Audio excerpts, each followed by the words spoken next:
Hey guys, welcome back. Today I have 3 easy DIYs for you. So without further ado, let's jump in.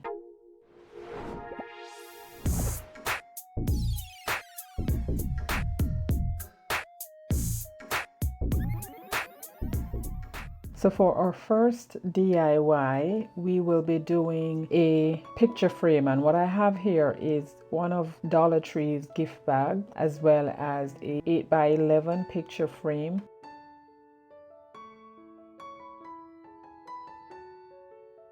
I am going to cut away one panel to use for my frame.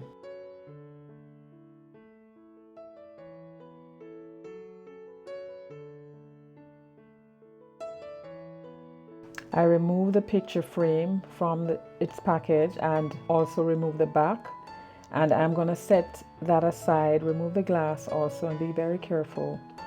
I'm going to set that aside and use the inside sheeting that came with it.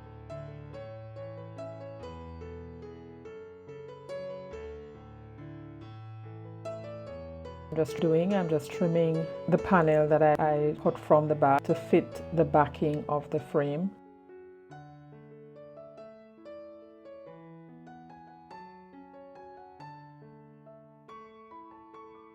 Then I'm going to apply a moderate amount of Mod Podge. You can also use school glue, which is what I intended to use, but because I didn't have any with me at the time, I was too lazy to go look for it.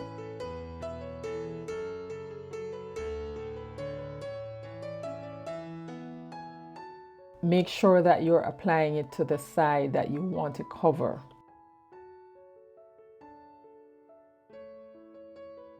And then I'm just fixing them together. Then I set that aside, and I am now going to apply 2 coats of white paint to the frame.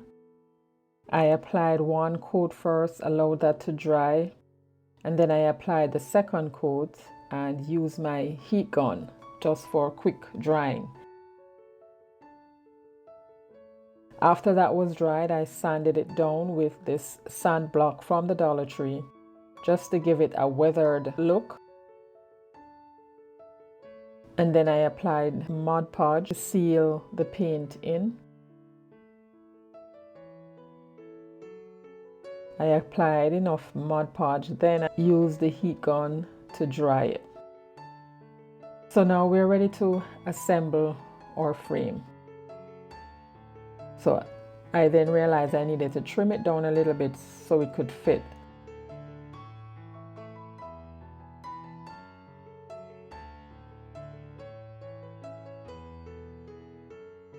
I put the glass in first. Then I put back pieces of cardboard that came from it, and that is just to keep it snug on the inside. So I replaced the backing, and then just close that up. And we're done. So I had some ribbon from the Dollar Tree, and guys, I am yet to learn to make a proper bow. So I did my best with that. I took a piece of twine, wrapped it around the center, and just stuck it onto the frame, and I was done. So there you have it. So now we're moving on to DIY number 2. Now these pieces of wood I picked up at the hardware store. They were selling this for scraps, and I had the guy cut it down into small pieces for me. And I am now gluing them together with some wood glue. Because the edges of the wood is a little jagged, I took my miter angle shear and cut down 2 craft sticks and glued those on. This little tool is so handy. It can cut through your craft sticks or anything thin, any kind of wood that you have. So I'll leave the link to that down below. I then glued those on with some wood glue, and then because I wanted it to dry quickly, I used the heat gun. If you don't have the heat gun, you can leave it to dry naturally, and that would probably be like maybe between 10 and 15 minutes. I then took some white paint and applied 2 coats of paint. But looking back now, what I should have done was give this a coat of brown paint or stain the wood before I actually started painting. If you notice, there is gaps between where the craft stick meets the wood, and off camera I took some spackling and covered those areas. Yes, putting a base coat of brown or staining would have covered that purple spray painting that was on the wood.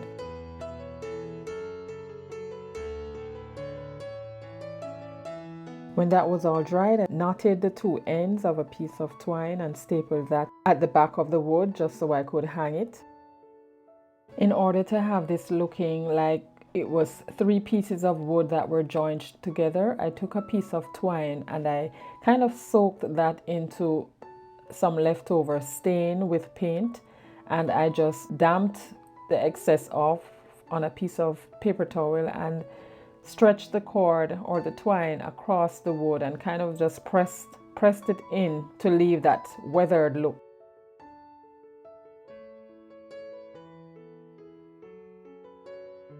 I then took some Mod Podge and I applied it all over the wood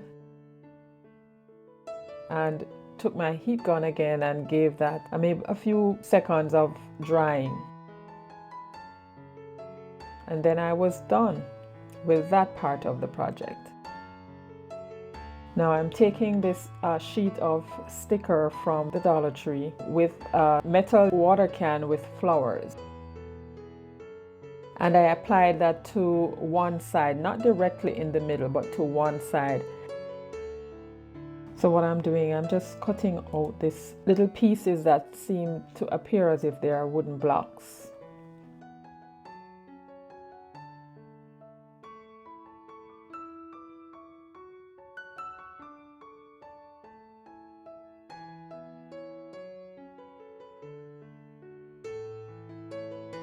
After adding the flower stickers, it was still looking a little bare to me, so I decided to add some of these rub-on sticker from the Dollar Tree. I should have left it as is, but then no, I decided to proceed a little further by adding something else. And there you have it, a simple little wall spring farmhouse decor. So now we're on to DIY number 3.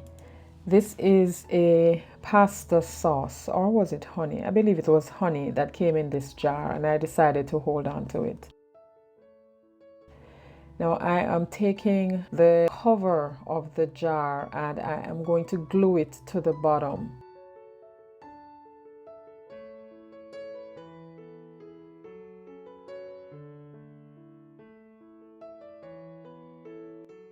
And then I am taking my twine. I am going to glue the twine starting from the base all the way up to the rim. So I glued the cover on and then I started gluing the twine on. Now in gluing on the twine, you don't necessarily have to glue in every spot. Just start at the base and going around just a couple times. You may just add a little hot glue there, but you can wrap the twine all around without adding that much glue.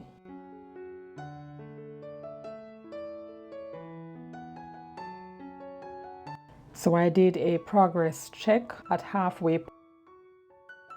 This DIY was filled in parts, and all I had on me at the time, or with me at the time, were these smooth stones that I picked up from the dollar store. So I'll be using those at the bottom of this vase. I then cut a piece of flower foam and placed that on top of the rocks. I am then taking the rest of my boxwood pick and I'll be placing those inside the jar on top of the foam. This can be decorated as per your choice. You can add the boxwood pick or other flowers, which you'll see at the end of this video how I did that. Off camera, I made this petal from some macrame yarn that I have with a little twine in the center, and that completes this budget-friendly, easy DIY vase. So there you have it, guys. If this is your first time to my channel, welcome. Please subscribe, like, and hit that notification bell so you'll be notified every time I upload a new video. Thank you so much for watching, and I will catch you in my next one. Bye.